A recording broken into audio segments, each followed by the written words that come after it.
The alginate impression is a negative replica of the patient's dentition. The impression must be poured up with a durable product to create a positive replica.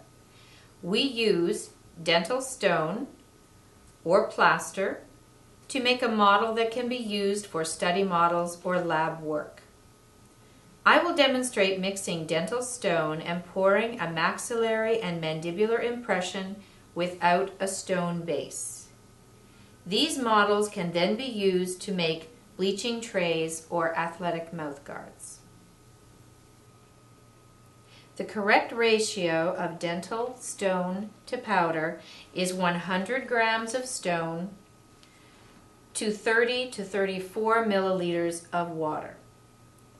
34 milliliters of water is added to a rubber bowl. 100 grams of the powder is added until the particles become wet. Gently stir all the powder into the water to minimize the amount of air trapped in the mix. Vigorously mix by wiping the spatula against the sides of the bowl to incorporate all the powder and remove excess air. This is called stropping. Mixture should be smooth and homogeneous.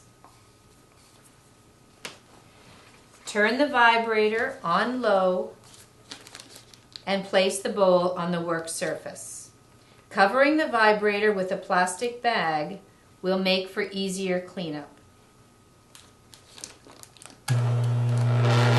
Press the bowl downwards onto the vibrator and press the sides of the bowl inward with your hands. This will remove all air incorporated during the mixing procedure.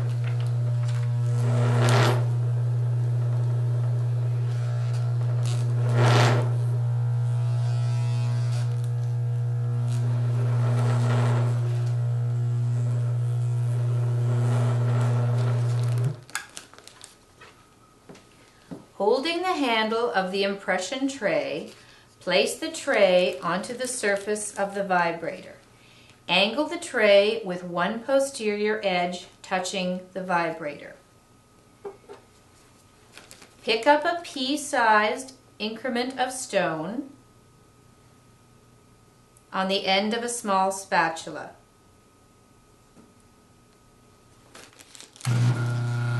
Allow the stone to flow into the tooth indentations.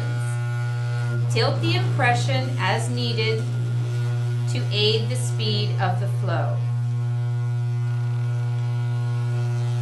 Continue adding small increments of stone to the most posterior end of the tray, allowing it to flow anteriorly. Air bubbles will form if the mixture flows too quickly over the tooth indentations. Tilt the impression toward the opposite posterior end and continue adding stone until the flow reaches the other end of the impression. When all the tooth indentations are filled with stone, lift off the vibrator and begin adding larger amounts of stone until the impression is filled to the top.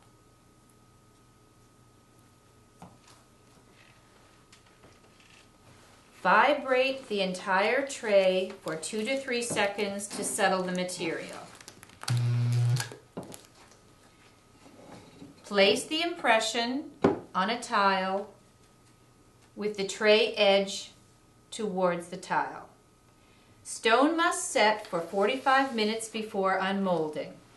After the stone cools, it begins to absorb water from the alginate and the final strength of the stone will be compromised.